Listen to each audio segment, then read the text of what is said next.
नमस्कार फ्रेंड, आप सभी का एक बार फिर से स्वागत है।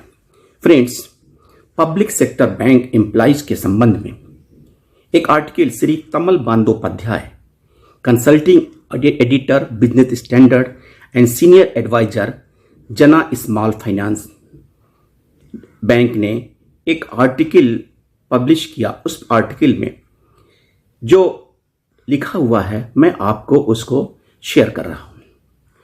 मीडिया रिपोर्ट्स, मेनली इनके आर्टिकल का जो जिस हेड है वो मैं आपको बता दूं कि pay them well, give them a break on Saturday. ये पब्लिक सेक्टर बैंक के एम्प्लॉइज के बारे में उन्होंने लिखा है। मीडिया रिपोर्ट से the government has asked the premier bankers body and the Indian Bank Association to initiate the process of negotiation for the 12th bipartite wage settlement for bank employees and finalize it by December. The wage revision for the employees of public sector bank is due from November 22. हालांकि जो 19 जुलाई को meeting हुई है, उस meeting के हिसाब से जो ईओबीओ ने डिटेल भेजा है उसके हिसाब से 28 जुलाई को पहला इनिशियल टॉक्स होने की उम्मीद है। डेट फिक्स किया गया है।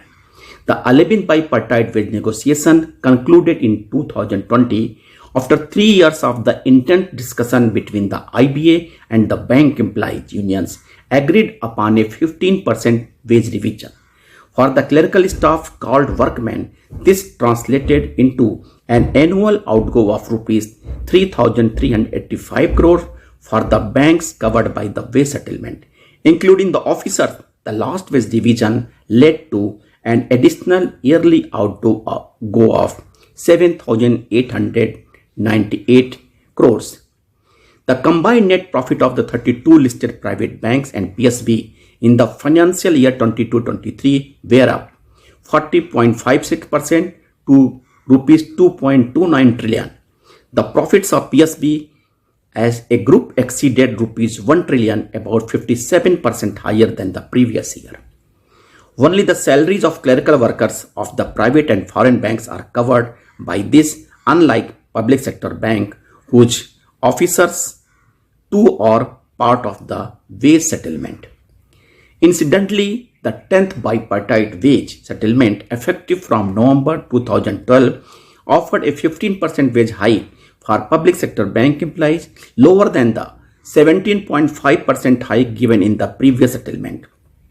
However, this was not exactly comparable, as the basis of calculation of the previous hike was an employee's remuneration, including pension and gratuity, unlike the 10th bipartite settlement that did not include retirement benefits. The last agreement introduced the concept of performance-linked incentive based on operating and net profit of the public sector bank. For the private and foreign banks, it was optional. This was the first attempt to treat public sector banks based on their performance.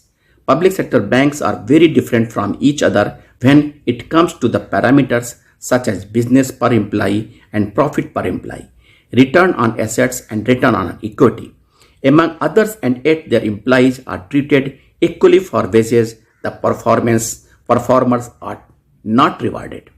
Of course, the employees can always say that they spend long hours in the office, give their best, and the bank's performance depends on the quality of the senior management, read managing director and executive directors. Why should they be punished for non-performance of the senior executive who are not covered by the wage pact?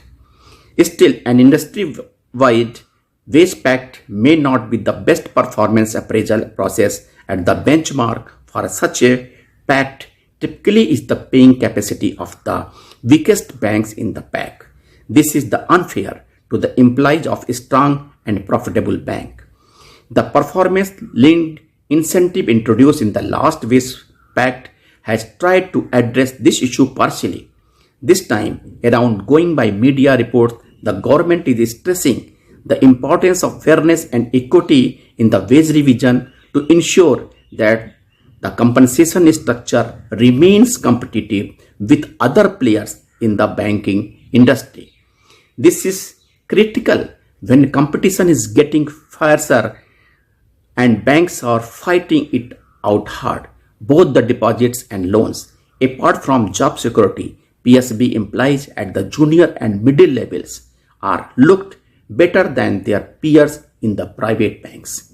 As they climb the ladder, the difference shrinks. Roughly from scale 4, chief managers, private sector bank start earning more than their counterparts in the public sector. This is why the attrition level in PSB at scale 4 and the above is pretty high. Retaining talent without offering adequate compensation is the biggest challenge for the HR division of public sector banks. At the same time, the perks offered can be monetized, and the public sector bank should shift to cost to company concept. That will help one appreciate the difference in the pay package between private and public sector bankers. Besides salary, private sector bankers also own the shares of their banks under the employee stock option scheme. Even though all 12 public sector banks are listed, their employees are not given the stock options. At least 2 public sector banks have approached the government with proposal to give stock option to their employee, but the files have been gathering dust in the finance ministry's banking division. Some of the PSBs have sold share to their employees at a discount to the market price under the employee stock purchase scheme. This also brings us to a long-standing demand of the unions and a legitimate one, the 5-day work schedule. Currently, banks are closed every second and fourth Saturday of the month. Why should not they be shut every Saturday? When most customers carry their banks in their pocket, the app on the mobile phone, and given the phenomenal strides in the payment space that India has made, there is no need to keep banks open on Saturday.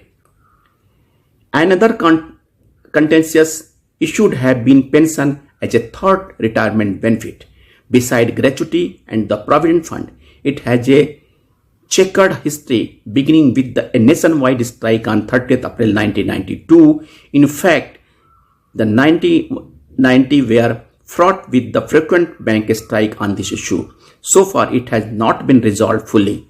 A relevant demand in the updation of pension, something the RBI employee enjoy. A banker who retired early this century and is now in her 80s get a pittance in the form of pension since it is linked to the basic salary. As the PSB are good share now, it's time to address the anomaly. जो भी public sector bank के pension updation की anomaly है, इसको remove करना चाहिए. Reserve bank of India के pattern पर इसको लागू करना चाहिए. 5-डे बैंकिंग होना चाहिए. वेज स्ट्रक्चर एक सम्मानित रिकॉर्डफुल होना चाहिए जो बैंकिंग इंडस्ट्री के पैरेलल हो. तब जाके बैंकिंग एम्प्लॉइज और bank retirees will feel happy. Thank you friends. नमस्कार.